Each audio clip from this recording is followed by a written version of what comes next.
Alors que tout le monde regardait les mitrailleuses allemandes de la Seconde Guerre mondiale, louant leur cadence de tir incroyablement élevée et leur surnom redoutable, en réalité, les Allemands avaient plus de problèmes avec les mitrailleuses américaines.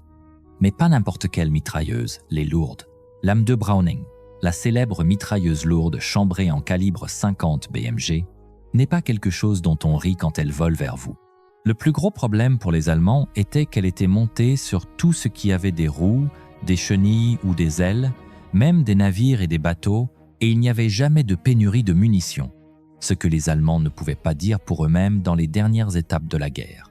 Alors, voyons exactement pourquoi cette arme, conçue vers la fin de la Première Guerre mondiale, est toujours en service un siècle plus tard, sous une forme presque identique à ce qu'elle était à l'époque. Dans la Première Guerre mondiale, tout le monde a appris rapidement que les mitrailleuses étaient décisives. Mais la plupart tiraient encore les mêmes cartouches que les fusils d'infanterie. C'était bien contre les cibles molles. Mais ensuite, des avions blindés et des chars ont commencé à apparaître sur le champ de bataille. Soudain, les munitions de fusils et de mitrailleuses n'étaient plus suffisantes pour les traiter. Et parce que ces nouvelles menaces étaient là pour rester et ne feraient que s'améliorer, quelqu'un devait penser à l'avenir et se préparer à les contrer. Le général John Pershing a demandé quelque chose avec plus d'autorité que les canons de calibre 30 en service. Et cette exigence est allée directement à nul autre que John Browning. Le cahier des charges était de construire une mitrailleuse qui tirait une balle d'un demi-pouce à plus de 820 mètres par seconde. C'était un bond sérieux par rapport aux travaux antérieurs de Browning. Mais pour gagner du temps, il a pris le Mai 1917 refroidi par eau, fiable et familier, comme point de départ, puis a dimensionné la conception pour qu'elle puisse gérer une cartouche beaucoup plus grande. Les munitions ont suivi la même logique. Prendre le concept du 30 à 06, le redimensionner, le garder sans bourrelet pour que les bandes s'alimentent en douceur et utiliser les leçons apprises d'une munition de fusil anti-char allemand de 13, 2 mm capturé. De cela est né le 50 BMG, 12, 7 par 99 mm. Personne ne le réalisait encore, mais il venait de créer une cartouche qui allait impacter d'innombrables guerres pendant des décennies à venir. La première arme lourde à l'utiliser était la 1921, un modèle refroidi par eau destiné principalement au travail anti-aérien. Cependant, dès que l'armée l'a testé dans d'autres rôles, les inconvénients sont devenus évidents. Une équipe d'infanterie ne pouvait pas vraiment opérer avec une arme qui pesait environ 54 kg dans sa forme refroidie par eau. La version refroidie par air pesait encore environ 38 kg. Ajoutez un trépied de 20 kg et vous vous retrouvez avec une installation au sol entre 59 et 77 kg avant même de compter les munitions, qui n'étaient pas légères non plus si vous savez à quel point la cartouche 50 BMG est grosse. Le recul était substantiel et rendait le tir précis difficile. Les petits avions de l'époque avaient du mal à le porter. Les premières tourelles de véhicules étaient maladroites, parce que l'arme ne pouvait s'alimenter que du côté gauche. Pendant un moment, son utilisation la plus pratique était comme arme anti-aérienne côtière. Et il semblait que cela pourrait en être la fin. Browning est mort en 1926, mais la conception a continué d'évoluer. Les ingénieurs ont retravaillé les mécanismes internes pour que l'alimentation puisse être changée de gauche à droite, en changeant le couvercle supérieur. Ils ont construit un boîtier universel qui acceptait différents groupes de canons. Vous pouviez monter un canon refroidi par eau avec une chemise, un canon lourd refroidi par air ou un canon léger refroidi par air pour les avions. Avec une poignée d'autres raffinements, le système s'est stabilisé et a pris un nouveau nom, la AM-2 Browning. À cette époque, de nombreux autres pays sont passés au canon de 20 ou 30 mm pour les mêmes tâches. Les États-Unis sont restés avec le 50 exprès. La haute vélocité et une installation adaptable valaient la peine de maintenir la production. Quand la Seconde Guerre mondiale a commencé, les États-Unis avaient déjà des Meuse-2 répartis dans toute la force. Les chasseurs et bombardiers portaient des canons fixes. Les navires et véhicules les utilisaient pour la défense anti-aérienne. Les unités d'infanterie les montaient sur des trépieds. Les installations aériennes utilisaient des canons plus légers et augmentaient la cadence de tir d'environ 500 coups par minute à environ 1200. Cela plaçait les 50 accordés aux avions dans le voisinage général de la MG-42 pour la cadence de tir, bien qu'il soit tiré en courte rafale parce qu'une cible dans les airs n'est dans votre viseur que pour un instant. Vous pouvez voir à quoi cela ressemblait en pratique en regardant les configurations de plateforme. Un BDXept Flying Fortress dans le modèle G transportait jusqu'à 13 M2, beaucoup en montage jumeaux, répartis dans les tourelles et les postes d'équipage. Un PA-47 Thunderbolt en transportait 8-4 dans chaque aile. Le Douglas Avanx 6 Invader pouvait en monter jusqu'à 18 avec 8 dans le nez, 4 dans chaque aile et 2 dans une tourelle. Au début de la guerre, c'était une amélioration claire par rapport au canon de calibre 30 plus léger encore sur certains avions. Le 50 équilibrait une cadence utilisable avec une énergie par coup suffisante pour abattre des chasseurs et des bombardiers lorsque des coups étaient portés. Avec des munitions perforantes, il pouvait pénétrer les blocs moteurs. Le tir concentré de plusieurs canons à la fois était également efficace contre les cibles au sol dur. Les pilotes américains l'utilisaient pour frapper les locomotives et les véhicules blindés et même pour menacer les chars d'en haut, puisque le blindage du toit était généralement le plus mince sur le véhicule. De retour au sol et en mer, l'image était similaire. Les montages de navires donnaient une défense aérienne rapprochée en laquelle les équipages avaient confiance. Les montages de véhicules mettaient une arme lourde sur des plateformes qui autrement portaient des canons de calibre fusil. Les équipes de trépied avaient un système qui dominait les approches ouvertes, même si le déplacer était un vrai travail. Ce qui a commencé comme une réponse spécifique au blindage dans la Première Guerre mondiale s'est transformé en une arme lourde polyvalente dans la Seconde Guerre mondiale, principalement parce que le même mécanisme de base pouvait être adapté à travers tant de rôles sans tout reconcevoir à partir de zéro. Ce chemin a été graduel. Il est allé d'un prototype lourd refroidi par eau qui épuisait les équipages à un boîtier raffiné qui changeait la direction d'alimentation en quelques minutes, à un ensemble d'options de canons qui laissaient le même. Mécanisme vivre sur les navires, véhicules, avions et montage au sol. L'idée modulaire a facilité la logistique et la formation. Un équipage pouvait apprendre une arme et ensuite la voir dans différents contextes sans réapprendre les bases. Au moment où les combats ont pris leur rythme, les équipages voulaient la 50 à canon lourd sur tout ce qui bougeait. Chars, semi-chenillés, camions, même des véhicules non blindés s'il y avait un endroit pour boulonner un pivot. La production a suivi cette demande. En 1945, il y avait des millions de M2 en service, ce qui en faisait la mitrailleuse la plus produite de la guerre. Les unités allemandes s'en plaignaient constamment parce qu'elles la rencontraient partout.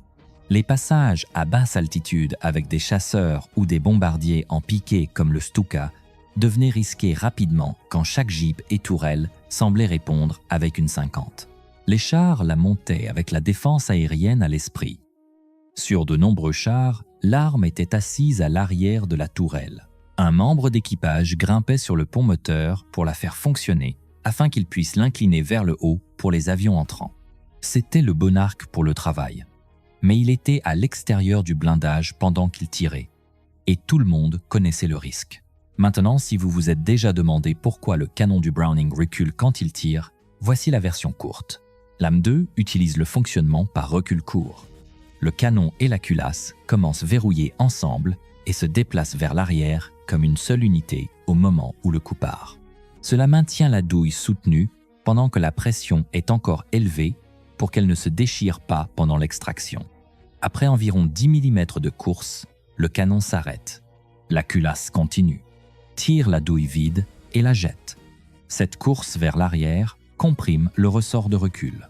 Le ressort pousse alors la culasse à nouveau vers l'avant, dépouille la prochaine cartouche de la bande à maillon désintégrant, la chambre, et le cycle se répète tant que la détente est maintenue. Alors, comment les Allemands voyaient-ils tout cela ? Ils la détestaient pour plusieurs raisons. La façon américaine de combattre s'appuyait lourdement sur le volume de feu, et les États-Unis ne manquaient pas de munitions comme l'Allemagne le faisait.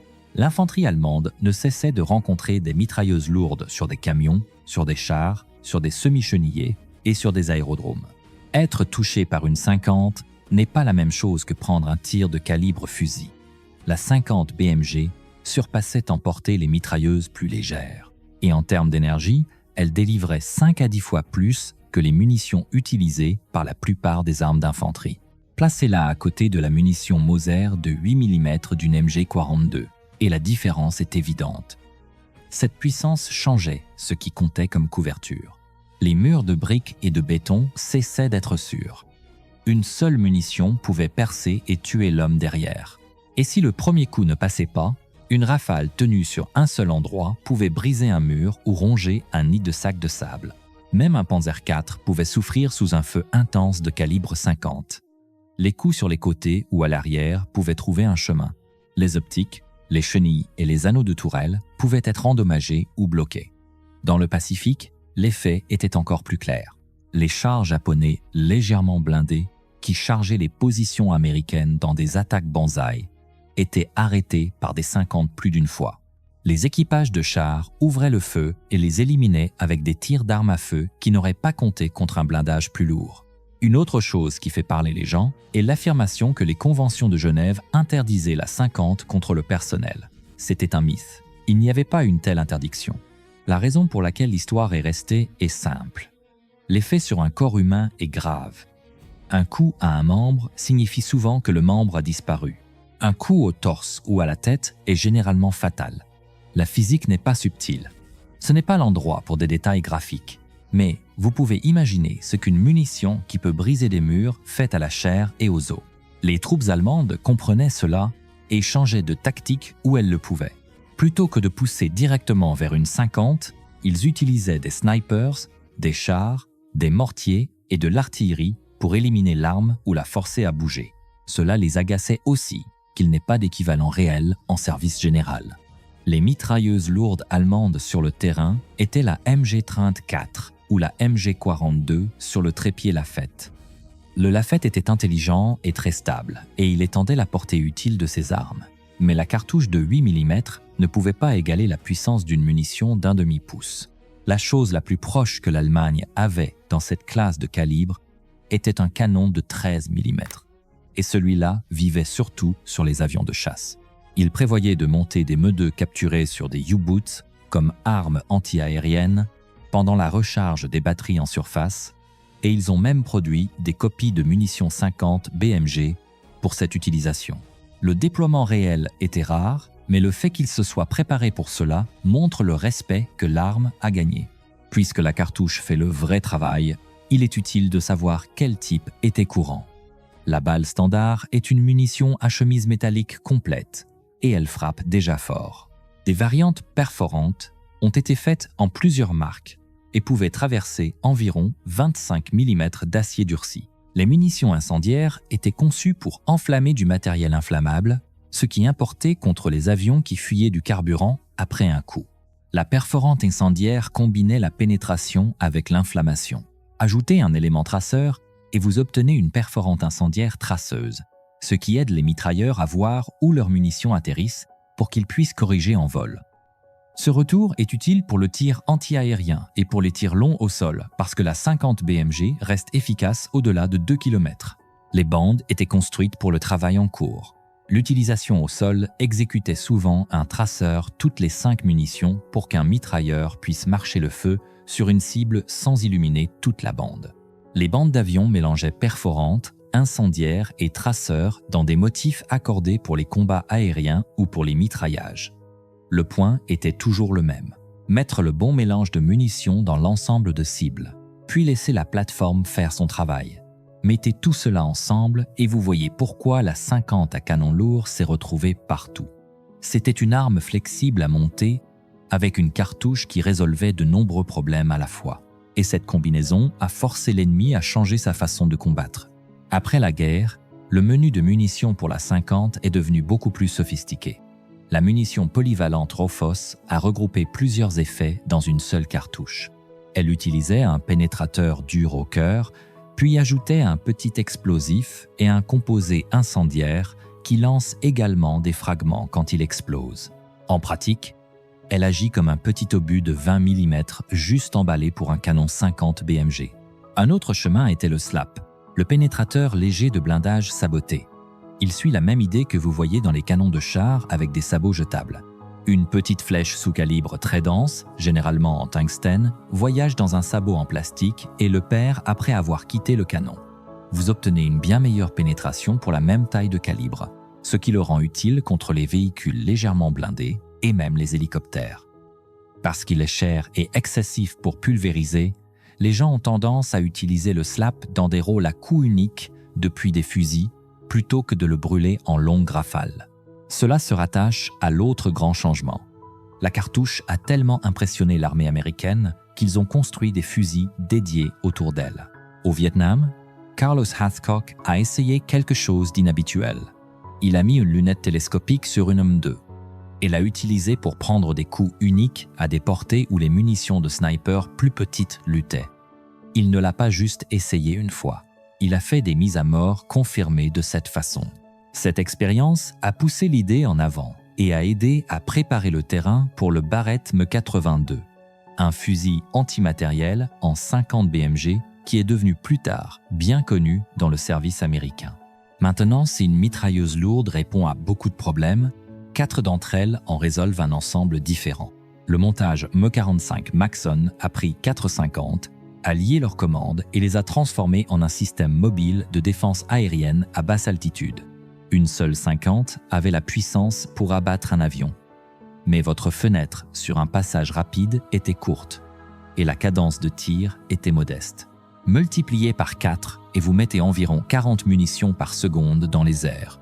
L'Allemagne a déployé un concept similaire avec des canons quad de 20 mm, qui étaient plus puissants par canon, mais plus lourds et construits principalement pour les visées anti-aériennes. L'unité Maxon était plus simple, plus légère et plus facile à réaffecter. Le montage était alimenté électriquement, donc la tourelle pouvait pivoter rapidement à travers un cercle complet et s'élever près de la verticale pour attraper une cible. Vous pouviez le garer au sol comme défense ponctuelle ou le boulonner à un véhicule. Une fois que la supériorité aérienne alliée a grandi, les équipages n'avaient pas besoin de le tenir seulement pour les cibles aériennes. Ils l'ont tourné sur des cibles au sol pour le soutien à l'infanterie. 4,50 creusant dans un endroit est décisif. Le système ne s'est pas terminé avec 1945 non plus. Il a servi en Corée et au Vietnam, et les soldats l'ont même monté sur des camions pour protéger les convois routiers contre les embuscades. Le revers d'avoir ce genre de puissance de feu est que l'ennemi fait de vous leur priorité. Les mitrailleurs de calibre 50 sont bruyants, visibles et faciles à repérer quand ils ouvrent le feu. Le rapport est distinct. L'éclair de bouche et la fumée trahissent la position. Pendant trop longtemps, de nombreux montages de véhicules et de chars laissaient le mitrailleur exposé à partir de la poitrine. Les boucliers n'étaient pas standards jusqu'à plus tard dans l'ère du Vietnam. Même des décennies après cela, les premiers Humvee roulaient souvent sans protection appropriée jusqu'à ce que les pertes dans les combats urbains forcent la question. Cela a conduit à des tourelles fermées et ensuite à des stations d'armes à distance comme Crows. Avec un montage à distance, le mitrailleur reste à l'intérieur du blindage et travaille un joystick et un écran. Les télémètres laser, la vision nocturne et l'imagerie thermique aident à l'identification des cibles et au contrôle du tir. Les mêmes stations peuvent également exécuter d'autres mitrailleuses ou un lance-grenade automatique. Donc les unités peuvent choisir ce qui convient à la mission sans changer le reste du kit. Quant à l'arme elle-même, l'arc du point d'interrogation au kit standard est difficile à ignorer. L'action de base qui a commencé à prendre forme dans la Première Guerre mondiale est toujours là. Au fil des ans, les détails ont changé moins que vous ne pourriez vous y attendre. L'étape visible récente est la configuration EME2ON. Elle ajoute un meilleur système de changement de canon, un cache-flamme et une sécurité manuelle. Au-delà de cela, elle reste la même machine que de nombreux équipages connaissent déjà. Les gens disent la même chose de la lignée MG42, vivant sous forme modernisée. Avec le Browning, le point est encore plus fort. La conception sort de la Première Guerre mondiale du siècle dernier et gagne toujours sa place. La plateforme et le calibre continuent de faire des travaux qui comptent.